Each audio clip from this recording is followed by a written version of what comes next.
Today is December 2nd. Welcome to Big Book Daily. My name is Rob. I am an alcoholic. It is a thrill, honor, and joy to be here with you today as we journey through the Big Book of Alcoholics Anonymous and the 12 Steps and 12 Traditions. Today at the Big Book, we're going to continue our journey through Chapter 10 to Employers. We'll read page 137. At the 12 and 12, we're on Tradition 7. We'll be reading page 161. And we'll read the 24 hours a day and daily reflection. Hope you all are doing well this morning, my friends. We've been given a brand new set, once again, of 24 hours. New opportunity to live a life of integrity and live a sober life.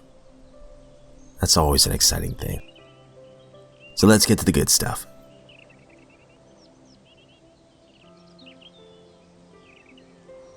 Now, if you recall out of the Big Book yesterday, some pretty tragic stories already of this employer who's known some of his employees who have taken their own lives because of this malady. So unfortunately, we're going to be building on that today on page 137. Still another experience. A woman's voice came faintly over a long distance from Virginia. She wanted to know if her husband's company insurance was still in force. 4 days before, he had hanged himself in his woodshed. I had been obliged to discharge him for drinking, though he was brilliant, alert, and one of the best organizers I'd ever known. Here were 3 exceptional men lost to this world because I didn't understand alcoholism as I do now. What irony! I became an alcoholic myself.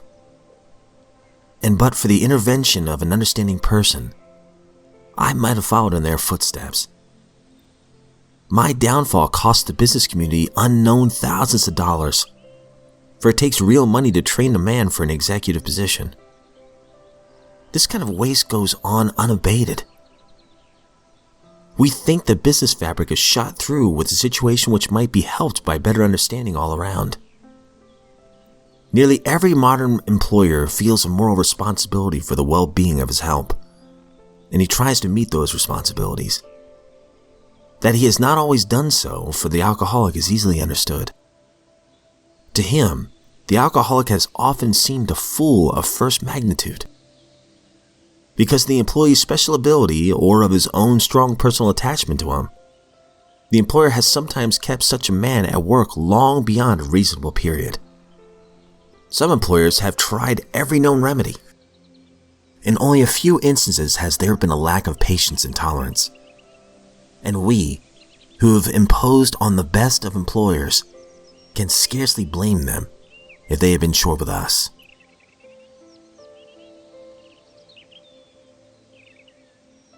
Out of the 12 and 12 we're on Tradition 7. Every AA group ought to be fully self-supporting, declining outside contributions. Page 161. Alcoholics are certainly all or nothing people. Our reactions to money prove this. As AA emerged from its infancy into adolescence, we swung from the idea that we needed vast sums of money to the notion that AA shouldn't have any. On every lip were the words, "You can't mix AA and money. We shall have to separate the spiritual from the material." We took this violent new tack because here and there, members had tried to make money out of their AA connections, and we feared that we'd be exploited.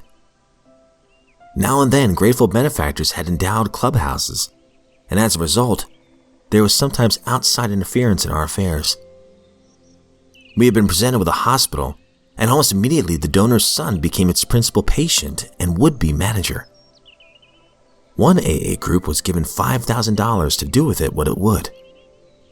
The hassle over that chunk of money played havoc for years. Frightened by these complications, some groups refused to have a cent in their treasuries.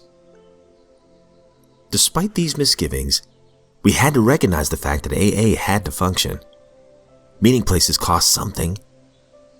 To save whole areas from turmoil, small offices had to be set up, telephones installed, and a few full-time secretaries hired. Over many protests, these things were accomplished.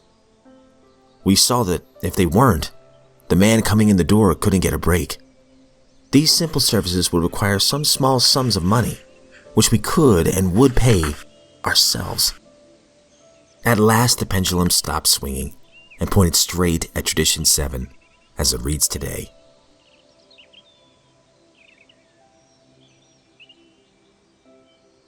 "24 hours a day, December 2nd.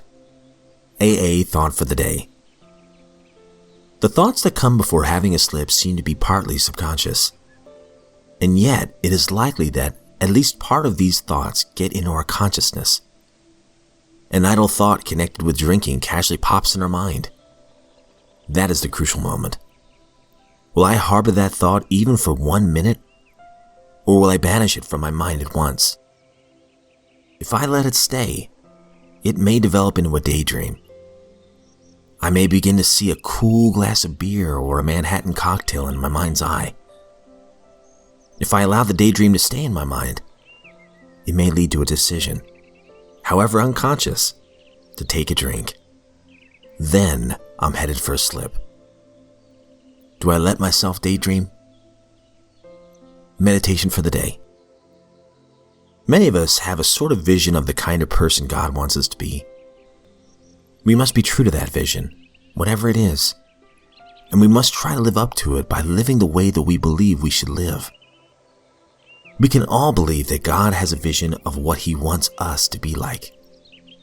In all people, there is a good person whom God sees in us, the person that we could be, and that God would like us to be. But many a person fails to fulfill that promise, and God's disappointments must be many. Prayer for the day. I pray that I may strive to be the kind of person that God would have me to be.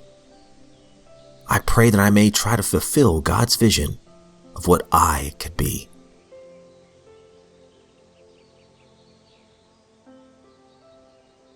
Daily Reflection, December 2nd. Serenity.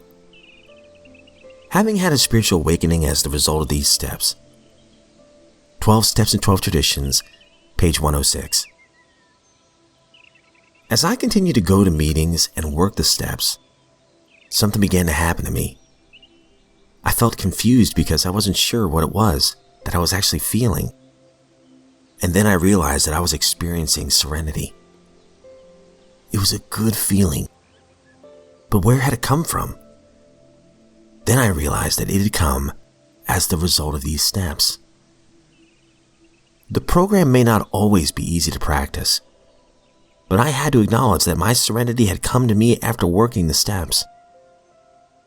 As I work the steps in everything I do, practicing these principles in all my affairs, now I find that I am awake to God, to others, and to myself.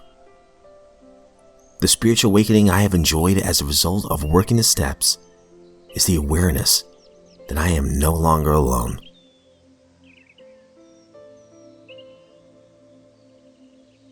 Alright, my friends, that concludes today's reading, and that last one really makes me think of that old phrase, to make whole, be whole. When I work these steps, and I really try my best to be honest with myself as I'm working these things, and I'm finally able to let go of my old bag of rocks, go through my inventory, not just the bad, but also the good, talk about this with another person. When I'm ready to let go of a lot of these defects and try to practice these principles in all my affairs, what comes as a byproduct of all that work is a peace that I've never known before. I never even knew this kind of serenity could exist, honestly, until I started working the steps.